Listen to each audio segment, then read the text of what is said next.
The 22-year-old college student was typing his psychology essay when the plane started shaking. Passengers were screaming, but he stayed calm, fingers still on the keyboard. That's when the man with the gun walked down the aisle, and everything changed. The kid closed his laptop, stood up, and said 3 words that would save 180 lives. "I've got this." Welcome to the Human Stories. Before we continue this incredible story, tell us in the comments from which city in the world are you watching this video today. And if you think stories like this need to be heard, hit that subscribe button to support the channel. We're growing every day, and I sincerely thank you for being part of it. Flight 847 from Chicago to Miami was supposed to be routine. Spring break traffic, mostly college students heading south for freedom.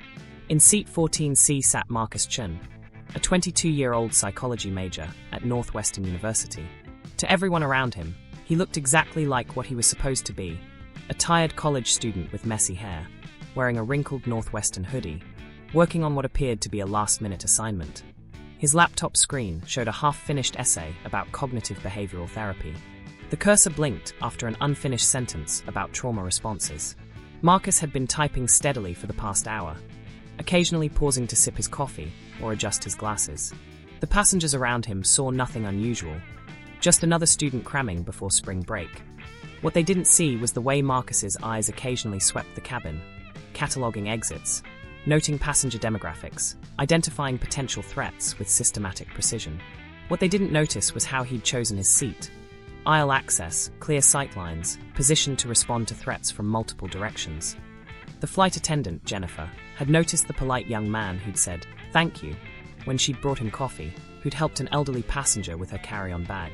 Marcus Chun appeared to be exactly what college students should be: considerate, focused on studies, unremarkable, at 35,000 feet over Georgia. That carefully maintained illusion was about to shatter at 2:47 p.m. Marcus felt it before he saw it. A subtle change in the aircraft's rhythm. His fingers paused over the keyboard. Years of training had taught him to recognize when something was wrong, even when that wrongness was almost imperceptible. The plane shook slightly, but Marcus noticed that the flight attendants looked confused rather than routine. Jennifer was speaking quietly into her phone, her expression concerned. Other passengers were starting to notice. The woman in 15A was gripping her armrest. The businessman in 13B was looking around nervously. But Marcus continued typing. At 2:50 p.m. A man stood up from seat 8F. He was tall, thin, wearing a dark jacket that seemed too heavy for the Florida-bound flight. As he stood, Marcus's peripheral vision caught something that made his blood run cold. The outline of a weapon beneath the jacket. The man cleared his throat. "Ladies and gentlemen, please remain calm. This aircraft is now under our control." The reaction was immediate. Passengers began screaming, crying, reaching for phones. A child started wailing. Someone dropped a drink, the sound of breaking glass adding to the chaos. The elderly woman in 14B grabbed Marcus's arm, her nails digging into his hoodie. Marcus kept typing. His fingers moved across the keyboard as if nothing had happened, adding another sentence to his essay about how individuals respond to extreme stress. Around him, panic was spreading like wildfire, but the college student in the Northwestern hoodie seemed completely absorbed in his academic work. The hijacker began walking down the aisle, gun now visible, speaking about compliance and cooperation. Passengers pressed themselves into their seats, some sobbing, others frozen in terror. Flight attendant Jennifer was backing toward the rear of the plane. Marcus typed another paragraph about psychological responses to threats. Hijacker was now at row 10, moving methodically toward the back. His partner had stood up from 22C, moving forward, trapping passengers between them. "Everyone put your hands where we can see them," the first hijacker commanded. No phones, no movement, no heroes. Passengers complied immediately. Hands went up, phones clattered to the floor. The only sound was crying and the hum of aircraft engines. Marcus saved his document. The simple action, Ctrl+S, was performed with casual precision. His laptop screen still displayed his essay, but his posture had changed slightly. The slouch was gone. His shoulders had straightened almost imperceptibly. The hijacker reached row 12, then row 13. He was now directly behind Marcus, who was still looking at his laptop screen, still appearing completely absorbed in his academic work. "You," the hijacker said, tapping Marcus's seat with the gun barrel. "Hands up. Close the computer." Marcus looked up for the first time since the hijacking began. His expression was calm, almost curious. "Just finishing this paragraph," he said politely. "Almost done." The hijacker pressed the gun against Marcus's head. "Close it now." Marcus nodded agreeably, closed the laptop with deliberate care, then stood up, stretching slightly like someone who'd been sitting too long. "Thank you," he said to the hijacker, his tone genuinely courteous. The hijacker stared at him, confused by the complete lack of fear.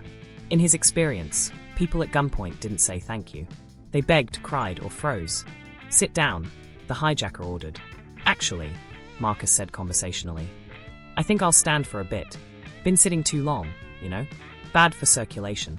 Other passengers were staring at Marcus like he'd lost his mind. The elderly woman beside him was pulling at his hoodie, trying to get him to sit down. The businessman across the aisle was shaking his head frantically. The hijacker raised his gun, pointing it directly at Marcus's face. "I said sit down." Marcus tilted his head slightly, like someone considering a mildly interesting academic question. "You know," he said thoughtfully, "I've been writing about threat responses, and I'm curious. What's your exit strategy here?" The question hung in the air like a challenge. The hijacker's finger tightened on the trigger, but something in Marcus's tone made him pause. It wasn't the question of a terrified college student. It was the question of someone conducting a professional assessment. "What did you say?" Marcus smiled, and for the first time, passengers around him saw something that didn't match his college student appearance. It was a smile that had seen violence and wasn't impressed by it. "I asked about your exit strategy," Marcus repeated, his voice taking on a different quality. "Because from where I'm standing, this seems poorly planned." The hijacker's eyes narrowed. "You think this is a joke?" "No," Marcus said, and suddenly his voice carried an authority that made everyone go quiet. "I think you're amateurs who've made several critical errors, and I'm wondering if you'd like to reconsider before this gets ugly." The transformation in Marcus was subtle but complete. The slouch was gone entirely. His stance had shifted to something more balanced. His hands were positioned differently, not threatening, but available. Most importantly, his eyes had changed. The mild look of a student deep in thought had been replaced by something sharp and calculating. Something that assessed threats with professional precision. "Shut up and sit down," the hijacker said, but his voice had lost command authority. Marcus didn't move. "Here's what's going to happen," he said conversationally. "You're going to lower your weapon, walk to the front of the plane, and tell your partner that you're both surrendering. Then we're landing safely." The elderly woman made a sound between a gasp and whimper. Other passengers stared in horrified fascination at the college student who had decided to negotiate with terrorists. The hijacker laughed, but it sounded forced. "You're crazy." "Maybe," Marcus agreed cheerfully. "I've been studying abnormal psychology, but I've also studied tactical response, threat assessment, and close-quarters combat. And you know what I've learned?" He paused like a professor about to make an important point. Most people who threaten others with weapons aren't actually prepared to use them effectively. The hijacker's gun was still pointed at Marcus's face, but his hand was starting to shake. There was something deeply unsettling about facing someone who showed no fear, who spoke as if delivering a lecture rather than facing death. "You want to test that theory?" Marcus considered the question with academic seriousness. "Not particularly, but if you insist on continuing, I should mention you're making your third critical error." "What are you talking about?" "First error was choosing this flight," Marcus explained patiently. "Bad passenger-to-crew ratio. Second error was your positioning. Too close to me, partner too far away, no clean exit route. But the third error," he smiled that unsettling smile again, "was assuming I'm just a college student." The hijacker's confusion was visible to everyone. This wasn't how hostage situations were supposed to go. "Who are you?" he asked, uncertainty creeping into his voice. Marcus adjusted his glasses, a gesture so normal it created eerie contrast with everything else.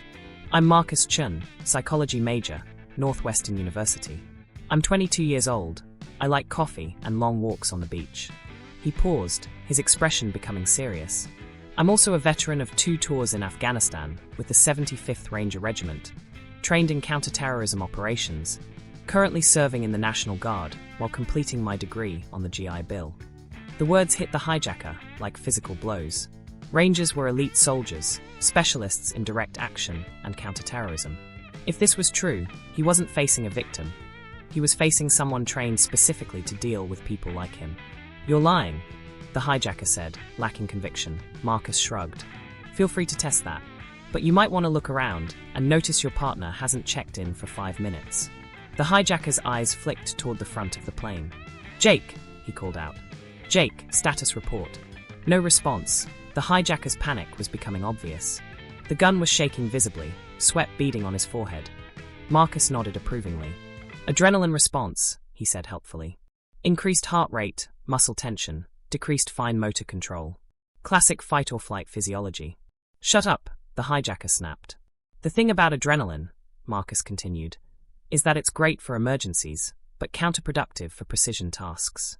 Like accurately aiming a firearm under stress." The hijacker tried to steady his grip, but the observation made him more conscious of his shaking, which made it worse. "Are you feeling nauseous? Tunnel vision? Common symptoms. Your body's preparing for conflict, but your training probably focused on compliance scenarios, not active resistance." I said shut up. "The other problem," Marcus went on, "is that you're assuming everyone here is a victim. But statistically, there's likely at least one person with military or law enforcement training on any flight." As if summoned, a voice came from behind them. "Federal Air Marshal. Drop your weapon." The hijacker spun around, trying to locate the source, but couldn't pinpoint it. His tactical situation had become untenable. Marcus nodded thoughtfully. "That would be error number 4. Always assume professional opposition." The hijacker was caught between Marcus and an armed federal agent, with no contact from his partner and increasingly bold passengers. "This is your last chance," Marcus said, his voice taking on command authority from leading soldiers in combat. "Lower your weapon, get on the ground, and surrender. Or this ends badly for you." The transformation was complete. The mild college student had disappeared, replaced by someone who radiated competence and controlled violence. The hijacker looked into Marcus's eyes and saw something terrifying, a professional who had killed before and would again if necessary. "Please," the hijacker whispered, broken and desperate. Marcus nodded approvingly. "Smart choice. Now, slowly place the weapon on the floor and step back." The gun clattered to the carpet. The hijacker raised his hands, shaking with adrenaline aftershock. Marcus secured the weapon with swift, professional movements. The Federal Air Marshal appeared, moving forward with his own weapon drawn, but pointed safely down. "Army?" the Marshal asked. "Rangers," Marcus replied. The Marshal nodded with professional respect. "Good work." The remainder of the flight passed quickly. The hijacker was secured and placed under guard. His partner had been subdued by flight attendants after becoming sick from his own adrenaline response. Marcus returned to his seat and reopened his laptop, continuing work on his psychology essay, as if nothing had happened. The only sign of recent violence was the federal agent keeping watch over the subdued hijacker. The elderly woman kept staring at him with gratitude and bewilderment. "You saved us all," she whispered. Marcus looked up, and for a moment, he was just a college student again. "Just did what needed to be done, ma'am. But you were so calm." "How?" Marcus considered the question seriously. "Training, mostly. In the military, they teach you that panic is a choice. Fear is automatic, but panic is something you decide to do." He gestured toward his laptop. "Plus, I've been reading about stress responses. Understanding the psychology of fear makes it easier to manage." The businessman leaned forward. "You really are just a college student." "Psychology major," Marcus confirmed. "Senior year. This essay is due tomorrow, so if you don't mind." He gestured apologetically toward his laptop. As the plane descended into Miami, Marcus continued typing, adding to his analysis of how individuals respond to extreme stress. He had just gathered excellent primary source material. When they landed, the FBI was waiting. Marcus was interviewed briefly, gave a concise report, and was thanked for his service. The hijackers were taken into custody, facing federal terrorism charges. Walking through Miami Airport, backpack over his shoulder, Marcus looked exactly like what he was, a college student heading to spring break. Nobody would have guessed he'd just prevented a catastrophic terrorist attack. His phone buzzed. "Dude, where are you?" "We're at the beach." Marcus smiled and typed back. "Flight delayed. Long story. Be there soon." He didn't mention the delay involved stopping armed hijackers. That story would wait. Right now, he had an essay to finish, spring break to enjoy, and a careful balance to maintain between his past as a soldier and present as a student. As he walked toward baggage claim, Marcus reflected on life's strange turns. He'd served his country with honor, and was now using the GI Bill for a psychology degree. The plan was simple. finish college, maybe graduate school, eventually become a therapist helping veterans transition to civilian life. It was a good plan, a peaceful plan. But sometimes the past had a way of making itself useful in unexpected circumstances. Marcus collected his luggage and headed for the exit, thinking about the beach, his friends, and the essay still needing work. Behind him, airport security dealt with the aftermath of a thwarted terrorist attack. Everyone who saw him. Marcus Chin looked exactly like what he appeared to be. Just another college kid on spring break. And that was exactly how he preferred it. Don't forget to subscribe to the channel and hit that like button. Every week we share unforgettable stories of silent heroes who walk among us, looking ordinary, but capable of extraordinary things when the moment demands it.